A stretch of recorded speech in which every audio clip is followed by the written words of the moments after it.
विघ्नहर्ता श्री गणेश, श्री गणेश, श्री गणेश। माता, जिस प्रकार एक बार बाण छूट जाए तो फिर उसे लौटाया नहीं जा सकता, उसी प्रकार महादेव की क्रोधाग्नि को भी लौटाना असंभव है। ना ही उसे रोका अथवा शांत किया जा सकता है, किंतु उसे एक नियत स्थान पर अवश्य बांधा जा सकता है, जिसका उपाय भी स्वयं ब्रह्मदेव ने सुझाया। ब्रह्मदेव, महादेव की क्रोधाग्नि को शांत करने का शीघ्र कोई उपाय देखना होगा। मैं महादेव की क्रोधाग्नि को दिशा परिवर्तित करने के लिए एक उपाय कर सकता हूँ, जिससे सृष्टि भी सुरक्षित रहेगी और उनकी क्रोधाग्नि की मर्यादा भी भंग नहीं होगी। उचित है। समुद्र देव कृपया उपस्थित हो। प्रणाम ब्रह्मदेव, प्रणाम नारायण, प्रणाम समस्त देवतागण। समुद्र देव, अब आप ही महादेव की क्रोधाग्नि को अपने में समाहित करके इस सृष्टि का नाश होने से रोक सकते हैं।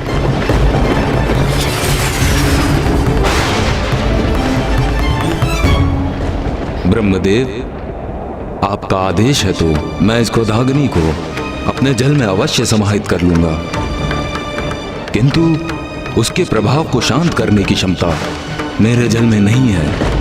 इसीलिए ये क्रोधाग्नि सागर की गहराई में जल एवं शिलाओं के मध्य में स्थित रहेगी, किंतु वहां स्थित होने पर भी ये अत्यंत भीषण और प्रबल रहेगी। प्रणाम। और फिर ब्रह्मदेव के आदेश पर समुद्र देव ने महादेव के तीसरे नेत्र से प्रवाहित हुई उनकी क्रोधाग्नि का आवाहन किया।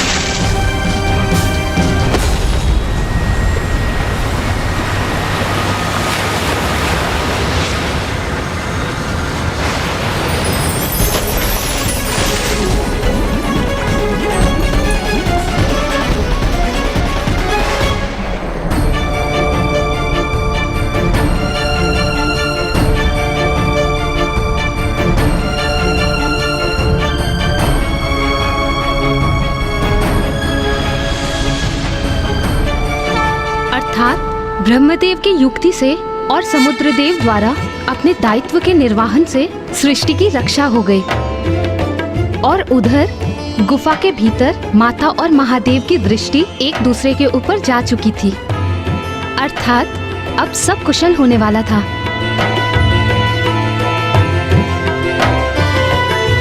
नहीं माता, कुछ भी कुशल नहीं होने जा रहा था, क्योंकि समुद्र देव ने महादेव की क्रोधाग्नि को एक वडवानल रूप में स्थित कर उसे अपने जल में समाहित अवश्य किया था, किंतु अग्नि उसकी प्रचंडता तो अभी भी शेष थी, और उसी की भांति महादेव का क्रोध भी कहाँ शांत हुआ था।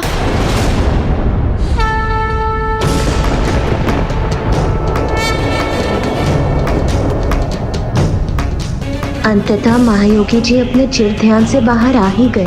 मुझे आपसे कुछ महत्वपूर्ण वार्ता करनी है प्रभु। प्रभु, प्रभु, प्रभु, स्वामी,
महादेव चले क्यों गए?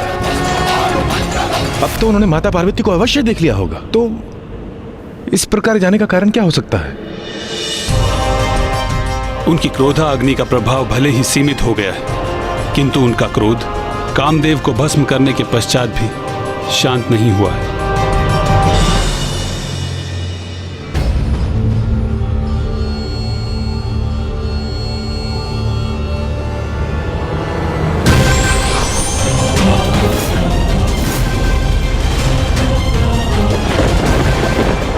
प्रणाम ब्रह्मदेव। प्रणाम पिताश्री। मैं स्वयं को रोक ही नहीं सकी, स्वामी का कुशल क्षेम ज्ञात करने के लिए यहाँ आ गई। कहाँ है वो?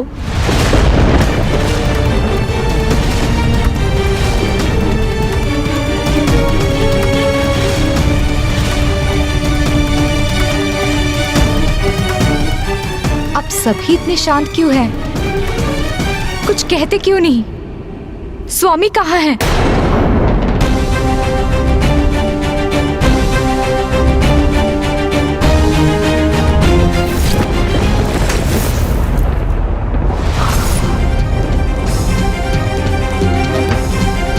रुक जाओ पुत्री।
पत्नी की अंतर्दृष्टि उसे उचित संकेत ही देती है।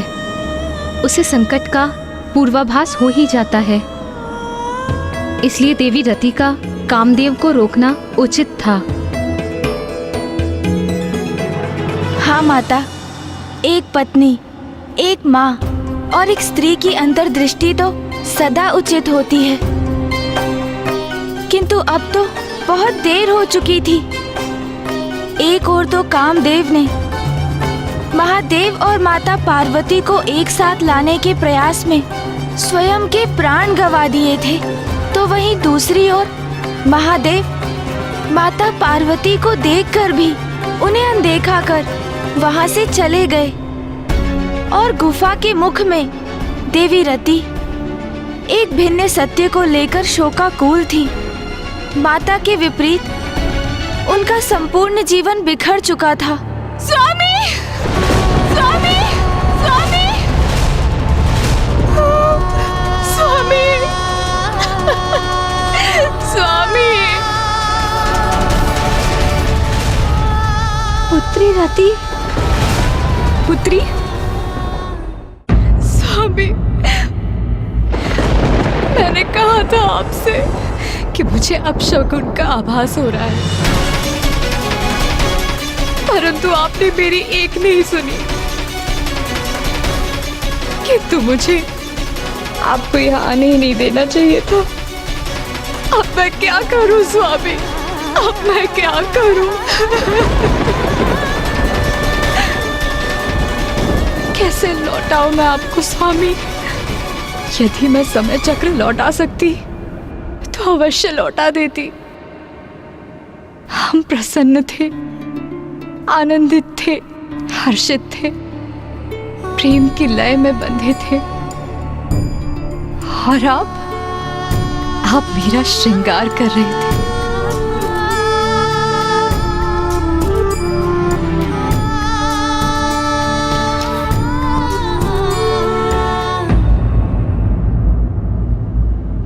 और फिर आगमन हुआ देवराज इंद्र का।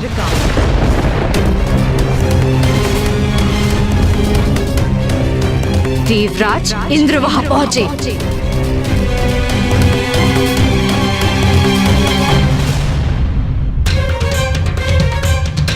अब आपने अपने नेत्र क्यों झुका लिए हैं देवराज इंद्र? जब आप मेरे पति के पास गुहार लगाने आए थे तब आपके नेत्र नहीं झुके। जब आप मेरे पति के साथ मित्रता की दुहाई दे रहे थे तब भी आपके नेत्र नहीं झुके।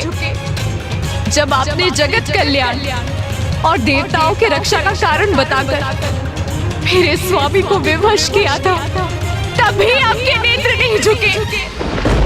तो अब क्यों? किस बात की लज्जा आ रही है आपको? अब आपके नेत्र क्यों झुके हैं? मैं नहीं चाहती थी कि स्वामी यहाँ आए। मैंने बहुत प्रयत्न किया था उन्हें रोकने का, किंतु आपके पास तो सहस्त्रों कारण थे उन्हें मनाने के। क्या कहा था आपने मुझसे कि उन्हें कुछ नहीं होने देंगे, उन्हें सुरक्षित रखेंगे। मेरा विश्वास कीजिए, कामदेव को कोई हानि नहीं होगी।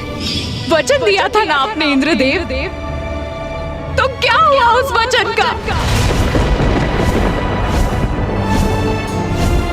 यहाँ सब देवता सुरक्षित हैं, लेकिन मेरे स्वामी भस्म हो गए। ऐसी सुरक्षा की थी आपने उनकी। आप मेरे पति के मृत्यु का कारण है इंद्रदेव। आप तो देवराज है ना, तो मैं इस बात की साक्षी हूँ कि देवराज के वचन का कोई अर्थ नहीं। आप मेरे निवास पर आए, मेरे समक्ष खड़े रहे, मुझे वचन दिया, मुझे आश्वस्त किया और मेरे पति को मेरे सामने लेकर गए। इसीलिए आप ही मेरे और मेरे पति के दोषी हैं। कुछ नहीं सुनना है मुझे। आप अपना वचन निभाएं, जीवित कीजिए मेरे पति को। देवीरती, जो आप समझ रही हैं वास्तव में वैसा नहीं। अब आपके मुख से मैं और कुछ सुनना नहीं चाहती। आपने वचन दिया था ना मुझे कि मेरे पति की रक्षा करेंगे, रक्षा करेंगे। दिया था तो नहीं दिया था देवराज?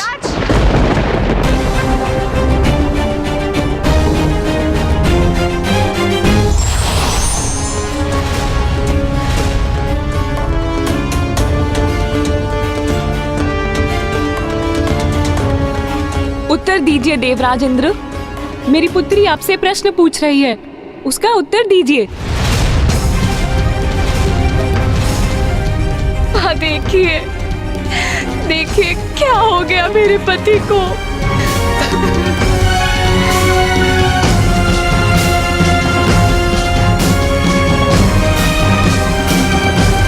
स्वामी, अब आप ही कुछ कीजिए स्वामी। नहीं प्रिय, मैं कामदेव को पुनः जीवित नहीं कर सकता।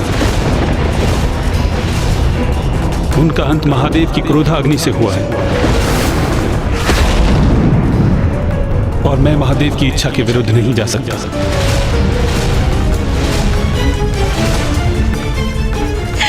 ये कैसा न्याय है पिताश्री? इंद्रदेव ने मुझे आश्वस्त कर ये कहा था। देवीरती, आप नारायण की पुत्री हैं। आपको कदापि चिंता नहीं करनी चाहिए। ये क्या कर दिया देवराज इंद्र आपने? इतनी भयंकर योजना बनाने के पूर्व आपने एक बार मुझसे या ब्रह्मदेव से पूछना उचित नहीं समझा? आप सभी देवताओं के मुख पर ग्लानि का भाव देखकर मुझे आभास हो रहा है कि इंद्रदेव की योजना में आप सभी सम्मिलित भी थे और उन्हें आपका समर्थन भी प्राप्त था।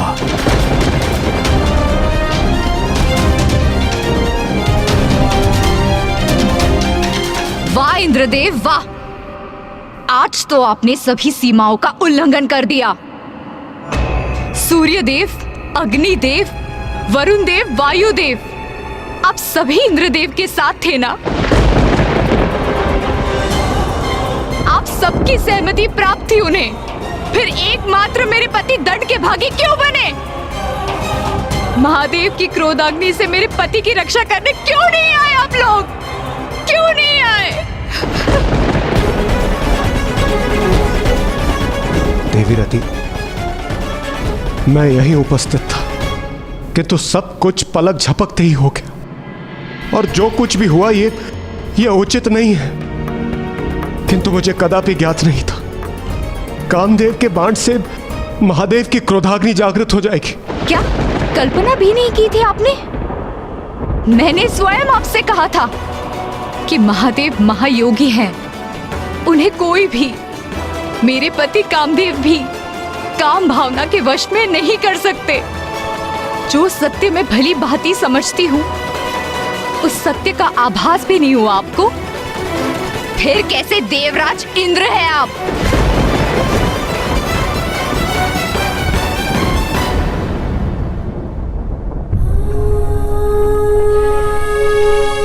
जिनके कण कण में प्रेम का वास था,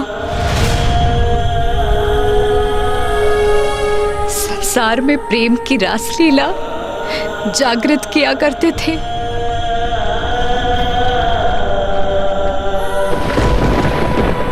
कितनी अपार पीड़ा हुई होगी स्वामी को, कितने तड़पे होंगे वो, जब आप देवताओं के कारण महादेव की क्रोधाग्नि ने भस्म किया होगा उन्हें। और आप सभी ने तनिक भी इस बात का विचार किया कि कामदेव के बिना रति कैसे जीवित रहेगी, क्या करेगी वो? और क्या आपका ये संसार कामदेव और रति के बिना स्थिर रह सकेगा?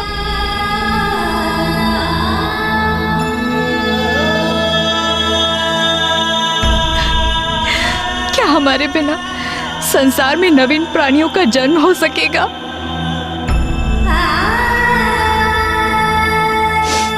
ब्रह्मदेव, आप तो सृष्टि के रचयिता हैं, इसीलिए आप तो अवश्य कुछ करने में सक्षम होंगे।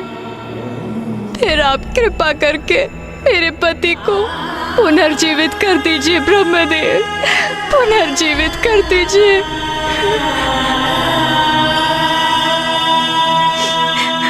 पिताश्री, आप तो पिता है ना मेरे, आपका जामाता मृत अवस्था में है, फिर आप क्यों नहीं जीवित कर रहे उन्हें? क्या आपको आपकी पुत्री का वैधव्य विचलित नहीं कर रहा? आप मुझे विधवा रूप में कैसे देख पा रहे हैं पिताश्री? कैसे देख पा रहे हैं?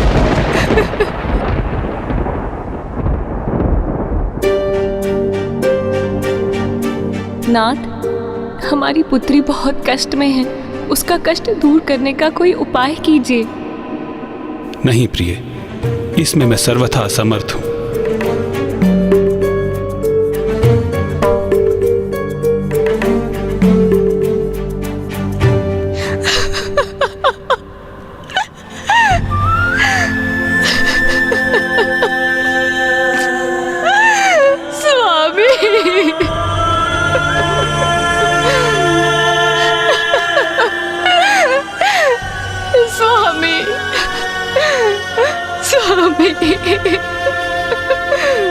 ब्राह्मण देवता, ब्रह्मदेव, नारायण, देवराज इंद्र एवं सभी अन्य देवगण वहां एक साथ उपस्थित थे, फिर भी कुछ भी करने में असमर्थ थे।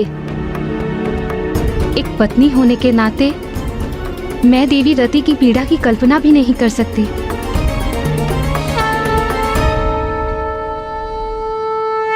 तो क्या अब कुछ भी नहीं हो सकता था? किंतु कामदेव से रहित संसार में तो असंतुलन स्थापित होता ना। जब सर्वत्र निराशा का अंधकार छाया हो, तभी तो भगवान में विश्वास की परीक्षा होती है। और वहां छाए उस अंधकार में भी आशा की एक किरण थी।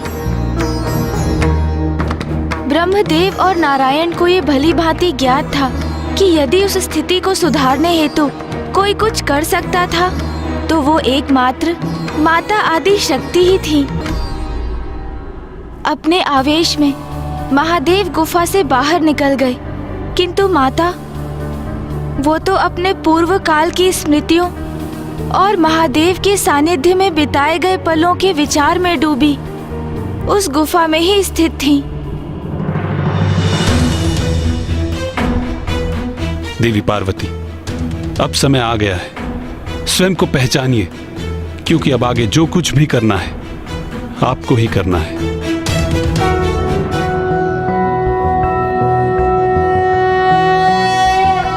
मध्य सुधाब्धि मणिमण्डप रत्न वेद्यां सिंहासनोपरि गतां परिपीतवर्णां पीताम्बरां मैं तुम्हारी पुत्री बनकर तुम्हारी मनोकामना अवश्य पूर्ण करूंगी।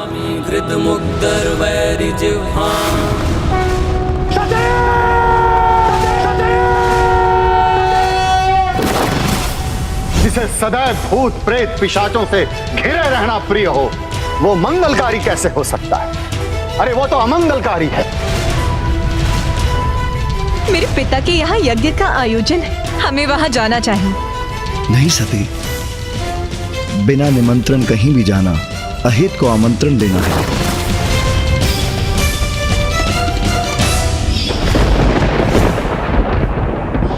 मैं जो तीनों लोकों को नियंत्रित करती हूँ, मैं जिनसे त्रिदेवियों अर्थात देवी लक्ष्मी, सरस्वती और पार्वती की उत्पत्ति हुई है, एकमात्र मैं ही महादेव की पत्नी बनने के योग्य हूँ। मैं आदि शक्ति शैलपुत्री पार्वती के स्वरूप में पुनः जन्म लूंगी।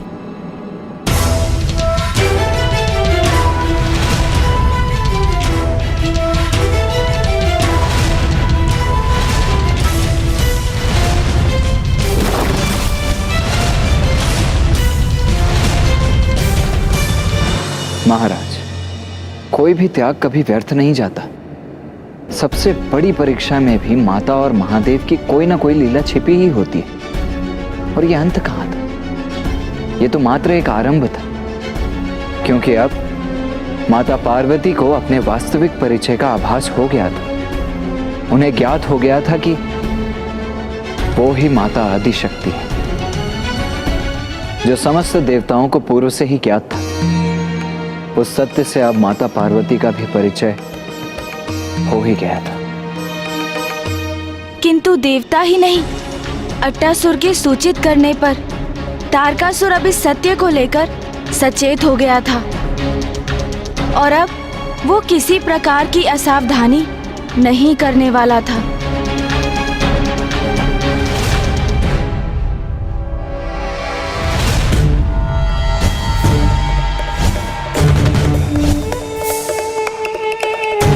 अट्टासुर जी, अभी आपके घाव पूरी तरह से भर चुके हैं। आप कुशल हैं और आपको पूर्ण रूप से स्वस्थ करने के लिए मैंने और औषधि भी दे दी है। एक सुझाव है आपके लिए, आप कुछ समय और विश्राम कर लीजिए।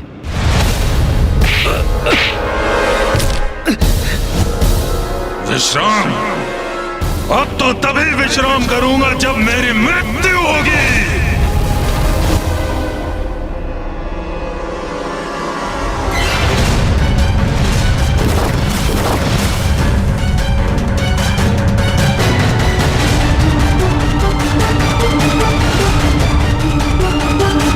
देवी आदिशक्ति, आज से 16 वर्ष पूर्व आपके कारण अंत हुआ था मेरा, किंतु अब एक नवीन जीवन की प्राप्ति हुई है मुझे। अब मैं पहले से भी अधिक बलशाली हो चुका हूँ। प्रतीक्षा करो देवी, प्रतीक्षा करो। महाराज की अनुमति प्राप्त करते ही मैं तुम्हारा विनाश कर दूंगा।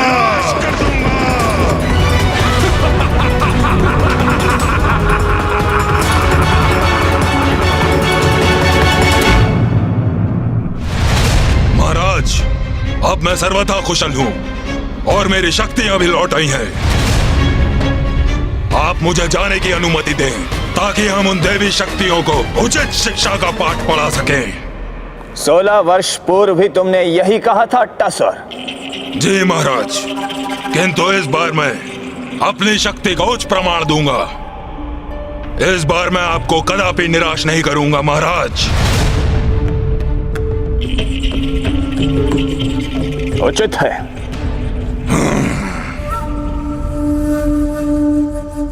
किंतु तुम अकेले नहीं जाओगे टसर।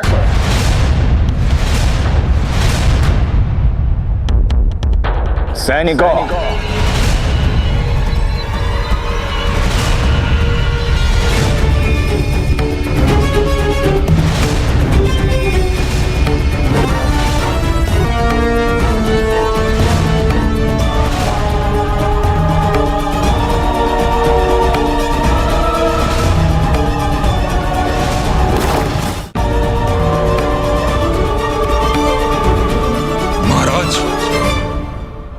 ये क्या है और कौन है इसके भीतर?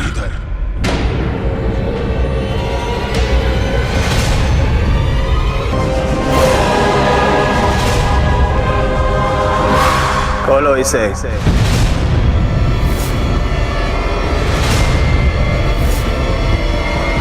खोलो इस संदूक को।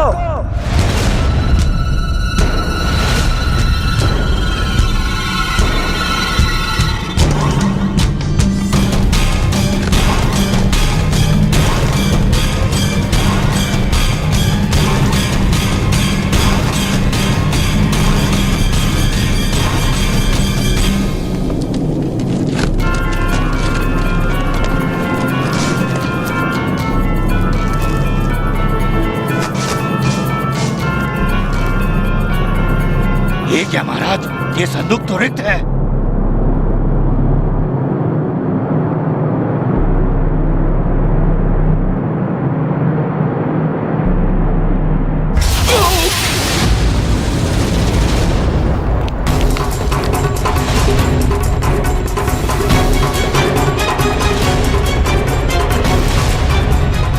ये कौन सी शक्ति थी इसके भीतर जिसने उस सैनिक को ही भीतर खींच लिया और उसे अपना आहार बना लिया?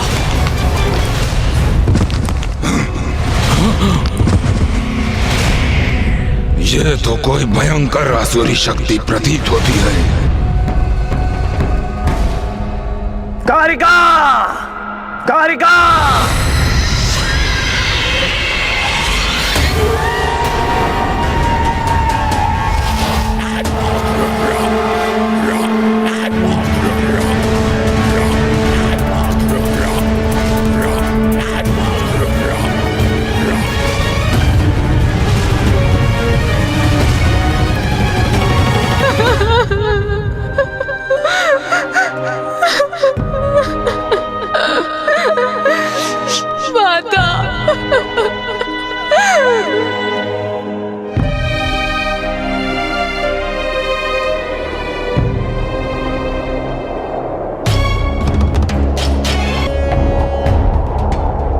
अकस्मात वायु प्रवाह कैसा?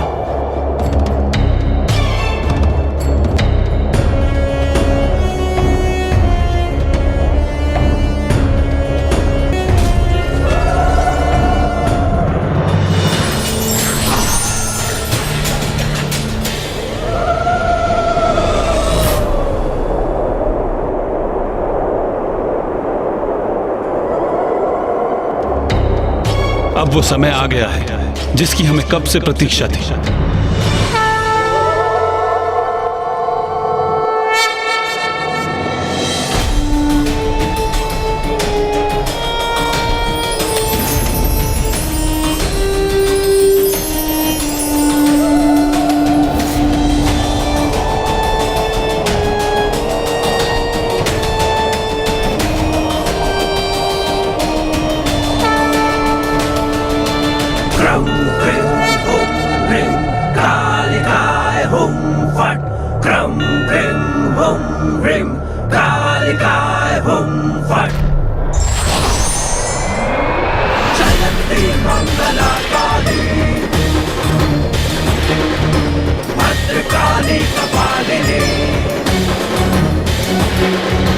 जयंती मंगला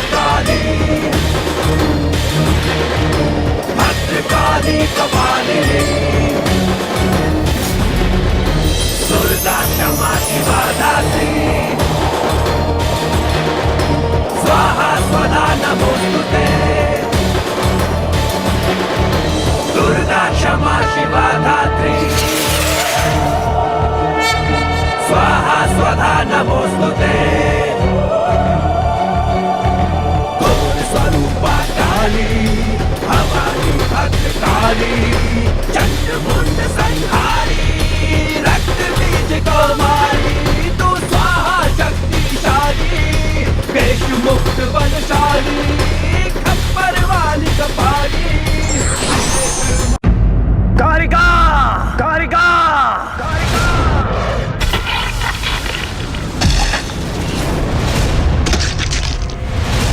ये तो कोई भयंकर आसुरी शक्ति प्रतीत होती है।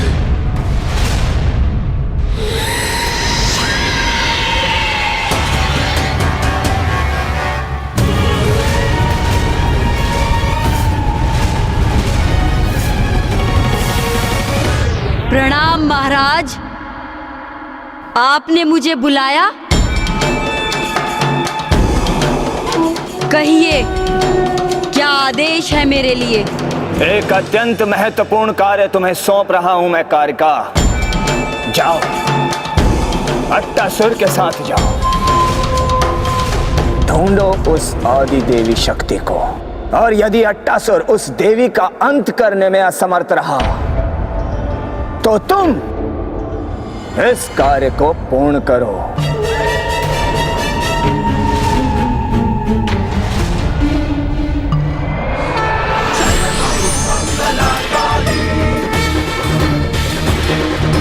भद्रकाली कपालिनी शेष मुक्त बलशाली खप्पर वाली कपाली त्रिनेत्र महाकाली त्रिनेत्र महाकाली।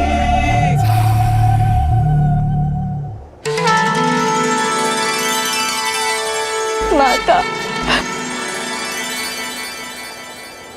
पुत्री, भूल तो कामदेव से अवश्य हुई है।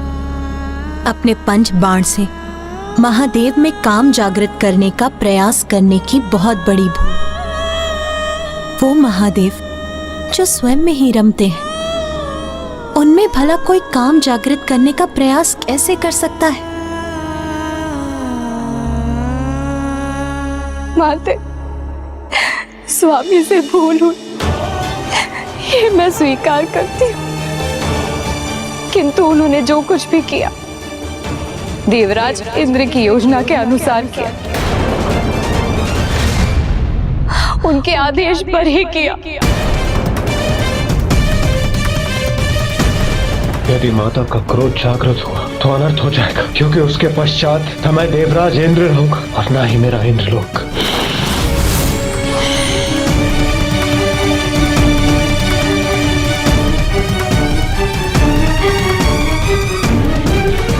माता, मैंने अपने पति को खो दिया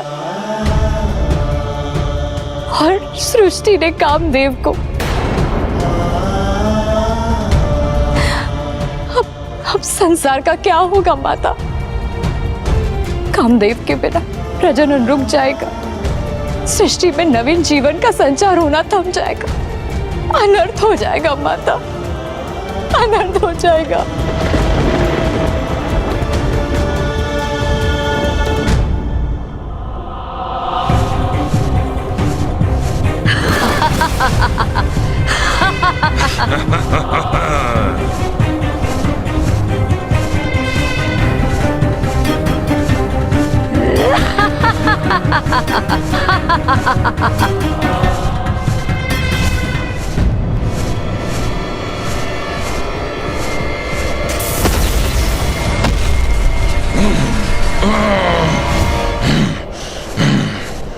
क्या हुआ अट्टासुर? हम यहाँ क्यों रुके हैं? राजभवन के निकट क्यों नहीं? कहीं यहाँ पुनः आकर मैंने मूर्खता तो नहीं की? कदाचित मुझे उस चिकित्सक के सुझाव पर कुछ और समय विश्राम कर लेना चाहिए था। इस कारिका को यहाँ का मार्ग बताकर मैं स्वयं को सुरक्षित ही रखता तो उचित होता। तुम्हारी श्रवण शक्ति शिथिल है क्या? हुआ क्या है तुम्हें? चलो, यदि तुम नहीं जाओगे तो मैं स्वयं ही चली जाऊंगी। इस देवी आदि शक्ति का अंत मैं अकेले ही कर सकती हूँ। अच्छा, इतना ही विश्वास है स्वयं पर, तो जाओ ना। कौन रोक रहा है तुम्हें? मैं भी तो देखूं कि क्या कर सकती हो तुम। तो तुम मेरी प्रतीक्षा करो और देखो मैं क्या कर सकती हूँ। मुझे इससे उचित दूरी पर रहना होगा, जिससे इसका अंत होते देख सकूं।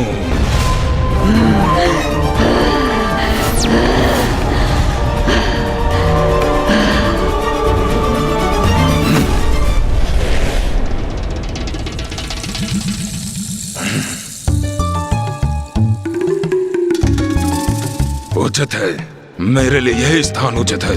यहाँ सुरक्षित रहूंगा मैं। यहीं से ही छुप छुप कर देखता हूँ।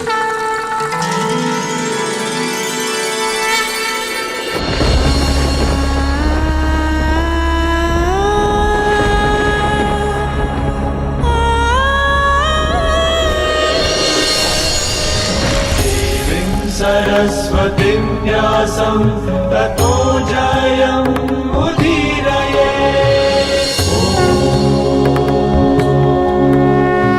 दुखी मत हो पुत्री, मैं महादेव के विरुद्ध तो नहीं जा सकती, इसीलिए मैं कामदेव को पूर्वत तो नहीं कर सकती।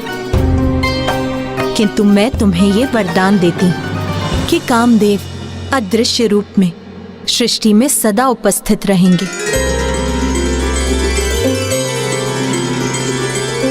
और उनकी पत्नी होने के नाते एकमात्र तुम ही उन्हें देख सकोगी।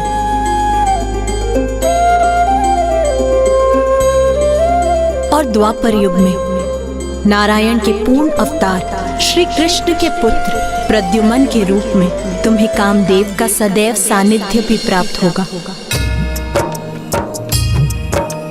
या देवी सर्वभूतेषु शक्तिरूपेण संस्थिता, नमस्तस्यै नमस्तस्यै नमस्तस्यै नमो नमः।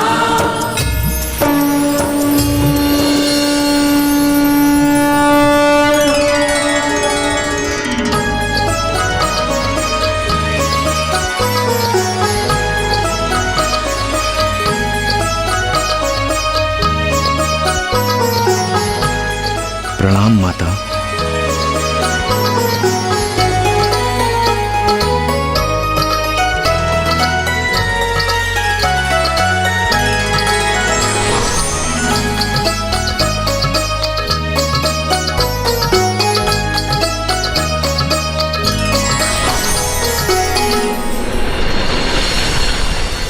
स्वामी, मैं आपको देख सकती हूँ स्वामी। माता ने आपको नया जीवन प्रदान कर दिया स्वामी। धन्यवाद माता।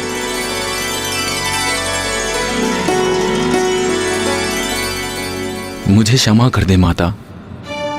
मैं तो सृष्टि के हित में महादेव की विरक्ति दूर कर उनके मन में स्नेह और प्रेम भावना उत्पन्न करना चाहता था। इसलिए मैंने जो भी किया वो किसी द्वेष भावना से नहीं किया, किंतु मेरे कारण महादेव क्रोधित हो गए। कामदेव, आप ये भूल गए कि यदि महादेव में कोई काम भावना जागृत कर सकता है तो वो एकमात्र आदि शक्ति है, अर्थात स्वयं मैं।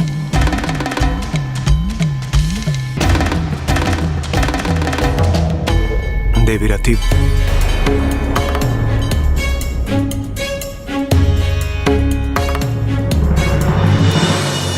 देवी रति, मैं कामदेव को देखने में असमर्थ हूं, किंतु मैं आप दोनों से क्षमा याचना करना चाहता हूं। मैं आपका अपराधी हूं, मेरी क्षमा याचना स्वीकार करें।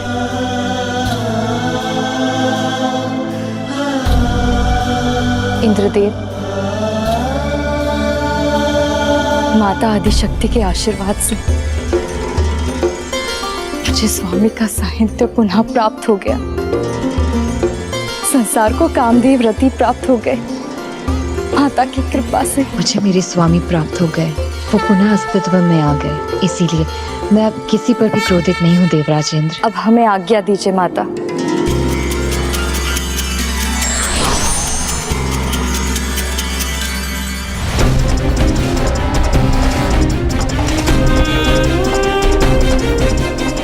अंत करूंगी मैं देवी आदिशक्ति का। वो देवी तो वहाँ उपस्थित प्रतीत हो रही है। अच्छा ही हुआ, अब मुझे इसका अंत करने के लिए राजभवन में जाने की कोई आवश्यकता नहीं। मेरे हाथों इसकी मृत्यु ही से यहाँ खींच लाई है।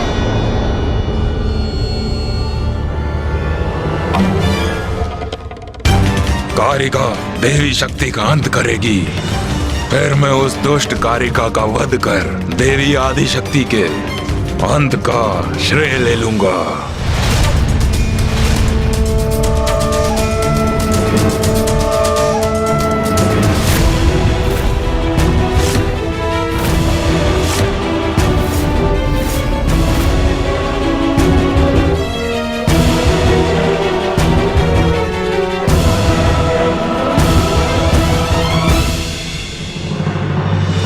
ये तो कोई असुरी स्त्री है जो आकाश में हमारे ऊपर मंडराकर ये छाया प्रकट कर रही है।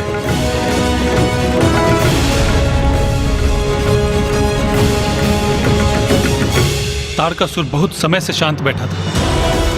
अब वो अपनी असुरी सेना को भेजकर देवी आदिशक्ति का अहित करना चाहता है।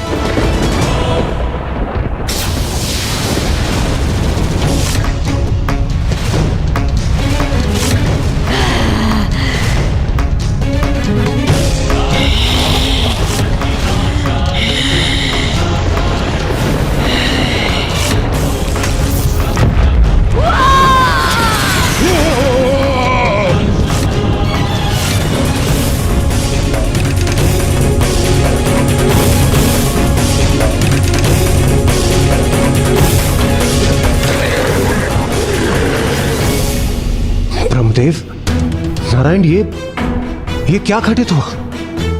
देवराजेंद्र, माता आदिशक्ति को इस असुरी शक्ति का आभास हो गया था और उन्होंने अपने एक हुंकार से समस्त असुरों को छिन्न भिन्न कर दिया।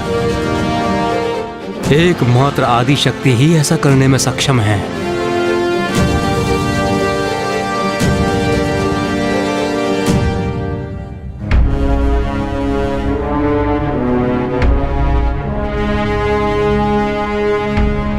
ब्रह्मदेव, विष्णुदेव, आप दोनों के हृदय में कोई चिंता अवश्य है। बताइए मुझे, आप इतने विचलित क्यों हैं? देवी आदिशक्ति, तारकासुर का आतंक बढ़ता ही जा रहा है। उसने स्वर्ग पर भी अपना आधिपत्य स्थापित कर लिया है। यज्ञ में व्यवधान उत्पन्न कर रहा है। निर्दोषों को कष्ट देकर उन्हें व्यथित कर रहा है।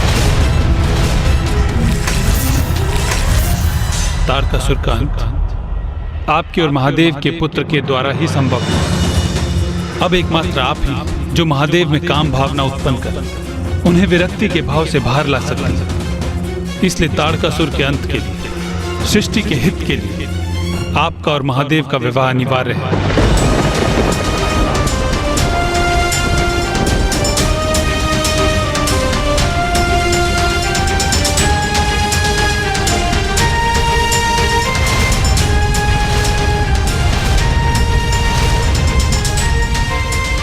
माता पार्वती भी विचलित क्यों प्रतीत हो रही है? देवी, मुझे क्षमा कीजिए देवी, मुझे बहुत विलंब हो रहा है। माताश्री और पिताश्री मेरी प्रतीक्षा कर रहे होंगे। मुझे राजभवन लौटना ही होगा।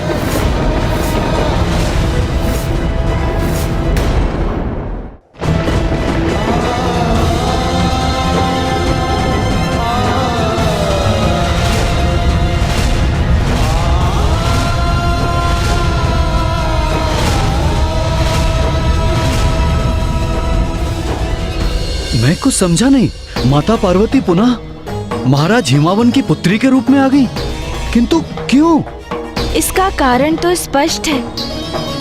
एक नारी की गरिमा, उसके संस्कार और सम्मान अपने पिता महाराज हिमावन की आज्ञा के बिना विवाह तो दूर, माँ कुछ भी नहीं करने वाली थी। माता आपने सर्वथा उचित कहा। माता पार्वती ने महाराज हिमावन की कन्या के रूप में जन्म लिया था, इसीलिए अब महादेव से उनका विवाह तो तभी संभव था जब स्वयं महादेव उनके पिता के पास उनके साथ अपने विवाह का प्रस्ताव लेकर पहुंचते। अर्थात जब तक महाराज हिमावन माता पार्वती का कन्यादान कर उन्हें महादेव को सौंप नहीं देते, वो महादेव को कैसे स्वीकार कर सकती थी।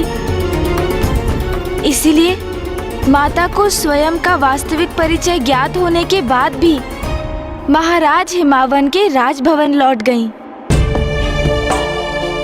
इधर देवता पुनः चिंतित थे, क्योंकि इतनी बड़ी सफलता प्राप्त करने के उपरांत भी वो पुनः निरुपाय हो गए थे, और उधर तारकासुर को भी असफलता ही हाथ लगी। विश्वास है मुझे, इस बार कोई चूक संभव नहीं।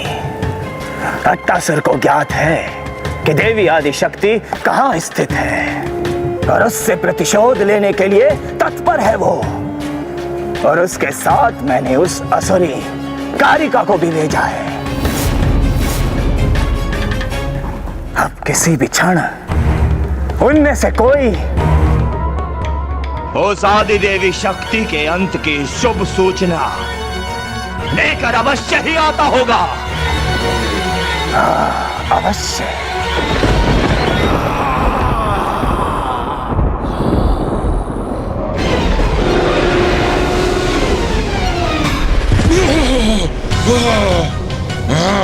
अट्टासुर उन्हें आहत अवस्था में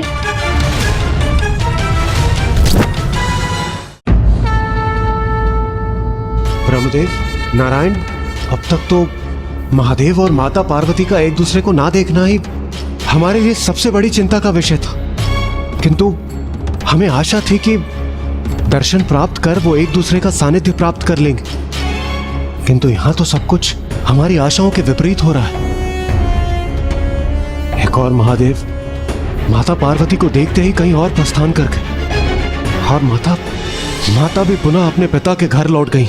देवराज, मुझे ज्ञात है आप सभी महादेव और देवी पार्वती की विवाह की प्रतीक्षा बड़ी अधीरता से कर रहे हैं, किंतु आप ये क्यों भूल रहे हैं कि विवाह संबंध स्थापित होना इतना सरल नहीं।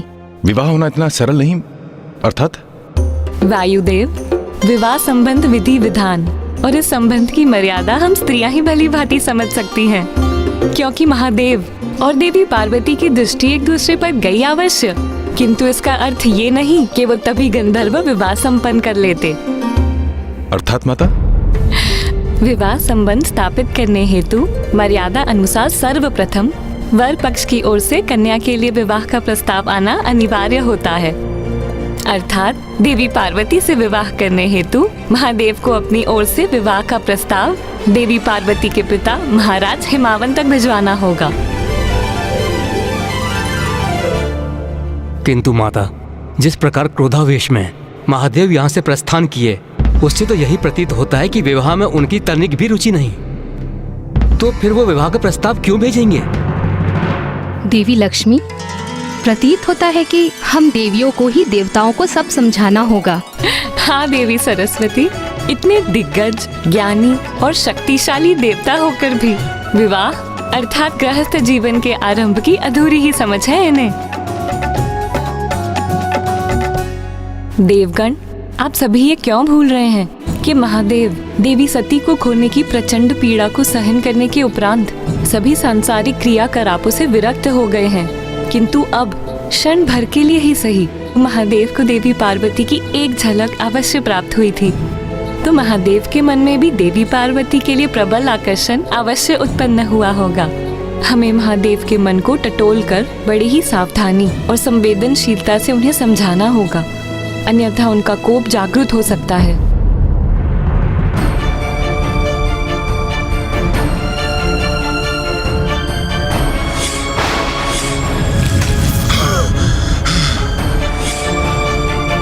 माता लक्ष्मी, माता सरस्वती महादेव से विवाह के विषय में चर्चा करने और उसका प्रस्ताव रखने का साहस किसमें है? क्यों देवराज, इसकी चिंता आप क्यों करते हैं?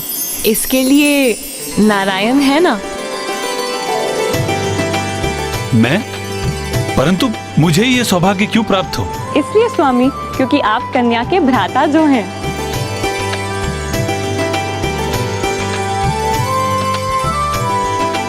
उचित है, मुझे ये सौभाग्य स्वीकार है।